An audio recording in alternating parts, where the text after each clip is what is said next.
Notre empreinte doit se réduire, comme nous l'avons fait au nord du Mali, en fermant 3 de nos emprises à Kidal, Tessalit et Tombouctou. Il s'agit de nous recentrer sur demande de nos partenaires, là où notre contribution est attendue, toujours en soutien et encore davantage intégré, comme nous le sommes au Niger, avec les forces armées de la région. Nous définirons, dans les semaines et mois qui viennent, l'appui que nous apporterons à chacun des pays de la région sur la base des besoins qu'ils auront exprimés. Et nous sommes bien placés ayant affronté ces organisations sur notre propre territoire. Nous nous sommes rejoints sur une évidence. Nous ne pouvons pas rester engagés militairement aux côtés d'autorités de fait dont nous ne partageons ni la stratégie ni les objectifs cachés. C'est la situation à laquelle nous sommes confrontés aujourd'hui au Mali. La lutte contre le terrorisme ne peut pas tout justifier. Elle ne doit pas, sous prétexte d'être une priorité absolue, se transformer en exercice de conservation indéfinie du pouvoir. Elle ne peut pas non plus justifier une escalade de la violence par le recours à des mercenaires dont les exactions sont documentées en République centrafricaine et dont l'exercice de la force n'est encadré par aucune règle ni par aucune convention. Dans ces conditions, la France et ses partenaires engagés dans des missions de lutte contre le terrorisme, à savoir les États participants à la task force Takuba, ont pris la décision de retirer leur présence militaire au Mali. Les ambassadeurs, mesdames et messieurs, merci d'être là. La victoire face au terrorisme, elle n'est pas possible si elle n'est pas portée par l'État lui-même.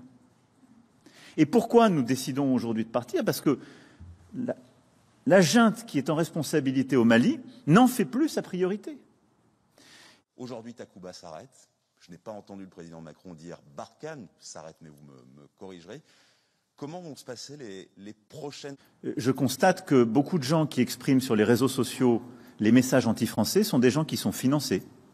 Ce sont des activistes qui sont financés par la Russie et par d'autres puissances qui ont installé, en effet, ce discours, ce langage. On en a parlé d'ailleurs très franchement hier. Et ce discours, d'ailleurs, vient parfois frapper des dirigeants. Plusieurs ici ont eu à le vivre en Afrique.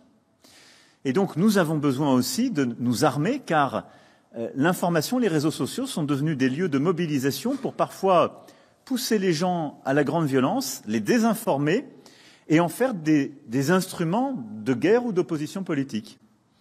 De continuer sa présence en Afrique et au Sahel, considérant les situations nouvelles au Mali, nous comprenons cette décision prise par les autorités européennes et françaises de ne pas poursuivre leur intervention sur le théâtre malien, compte tenu des situations nées un peu de 2 coups d'État et des difficultés qu'il y a entre autorités maliennes et autorités européennes sur les opérations en cours.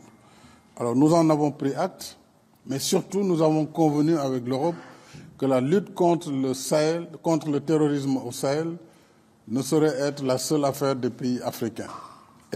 Quand nous avons travaillé depuis des mois pour préparer cette réunion de